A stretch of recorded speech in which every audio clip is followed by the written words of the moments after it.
हिमाचल प्रदेश ने एक ऐसा व्यक्तित्व खो दिया।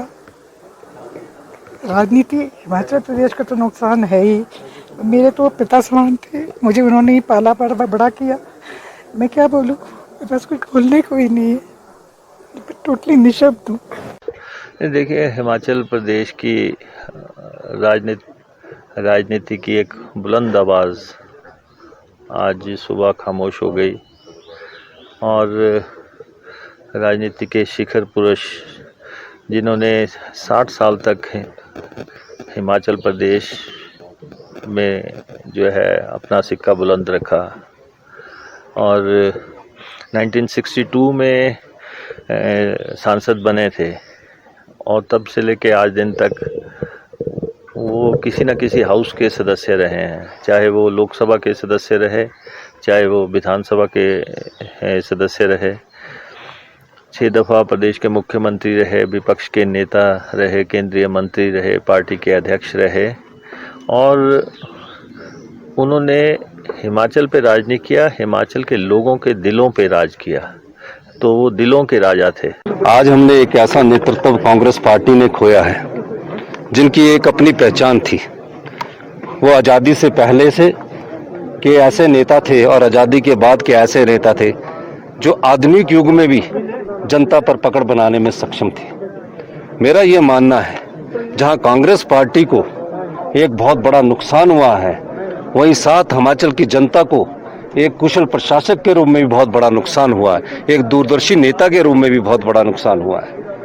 हम लोग राजनीति में हैं, मैं तकरीबन 86 से उनको जानता हूं और 34 वर्ष के मेरे लंबे इतिहास में मैंने उनसे बहुत कुछ सीखा।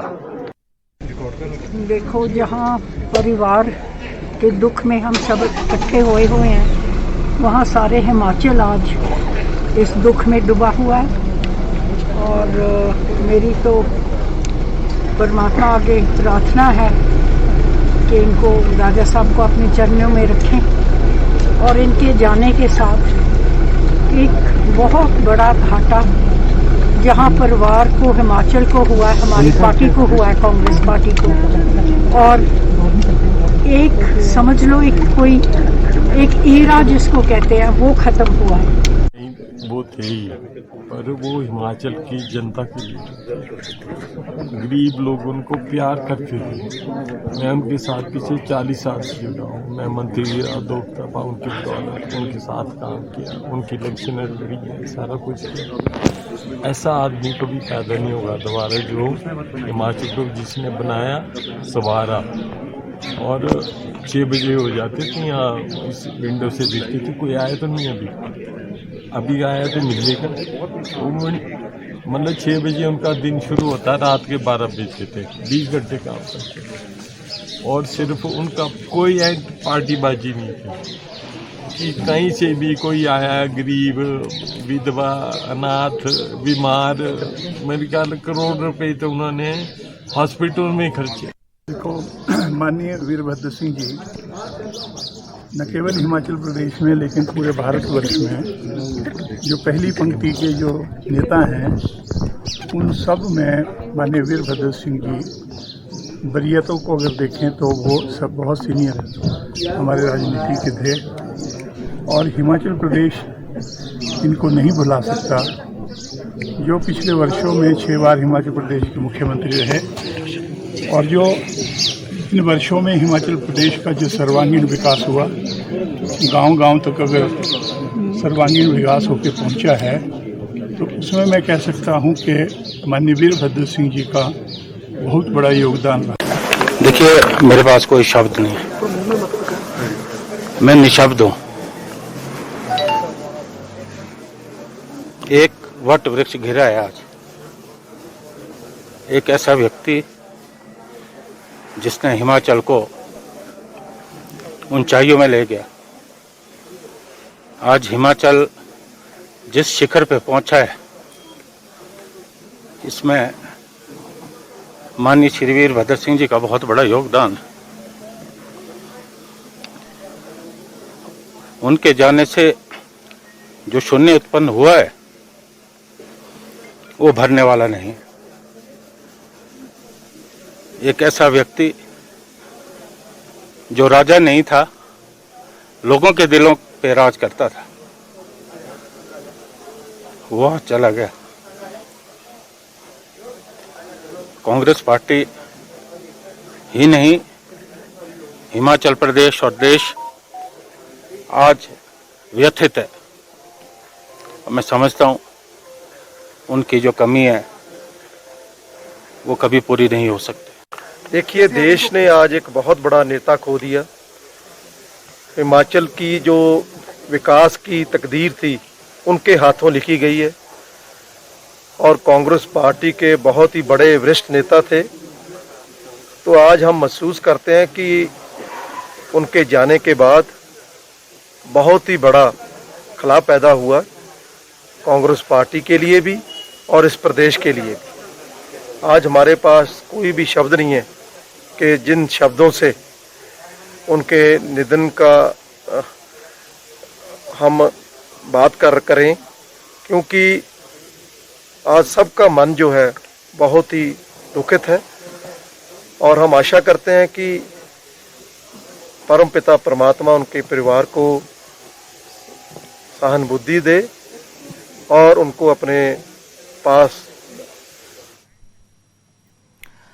और शिमला से मेरे सहयोगी रणबीर सिंह जुड़ गए हैं। रणबीर, एक बड़ी क्षति है ना सिर्फ कांग्रेस के लिए बल्कि हिमाचल के लोगों के लिए भी। तभी एक बड़े कद्दावर नेता कहलाते थे, ना सिर्फ नाम से राजा बल्कि दिलों के राजा स्वर्गीय वीरभद्र सिंह को कहा जाता रहा। लेकिन 10 जुलाई को उनका अंतिम संस्कार होगा, उससे पहले कैसे आम और खास सभी लोग उनके अंतिम दर्शन कर पाएंगे, क्या कार्यक्रम है?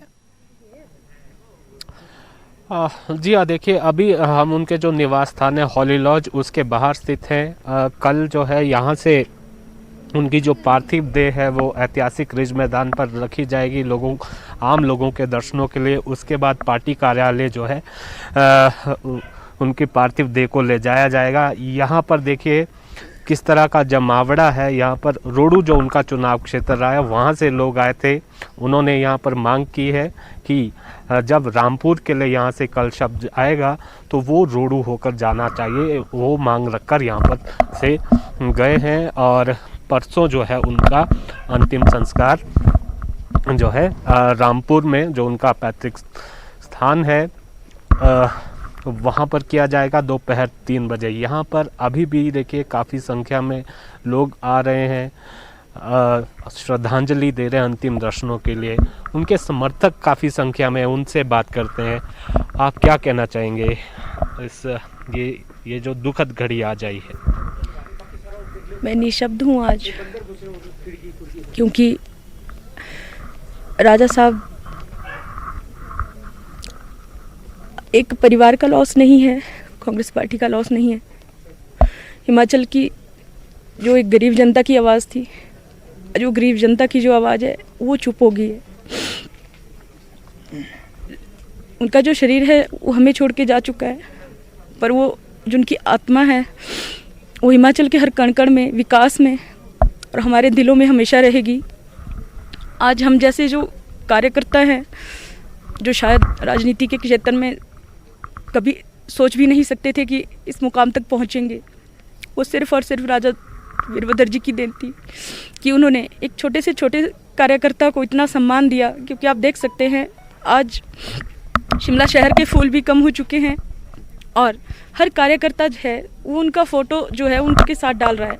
इससे ये पता लगता है कि इतने बड़े लीडर का कितना जो है कार्यकर्ताओं के साथ झुकाव था, प्यार था। देखिए सुदेश, ये वो भावनाएं हैं, जो जन भावना है, जो अपने आप में ये बताती हैं, जो प्रदेश के कोने कोने से जो शोक संदेश आ रहे हैं, जो तस्वीरें निकल कर आ रही है, लोग बिलख रहे हैं, विलाप कर रहे हैं, वो अपने आप में बताता है कि कितनी बड़ी ये शख्सियत है। सही मायनों में कहा जाए कि ये सिर्फ कहने भर के राजा नहीं, दिलों के राजा थे। जिस तरह से एक आम आदमी ने जो है अपनी भावना जाहिर की है और देश के राष्ट्रपति तक ने, तमाम कितनी जगह से लोगों ने जो है श्रद्धांजलि दी है। तो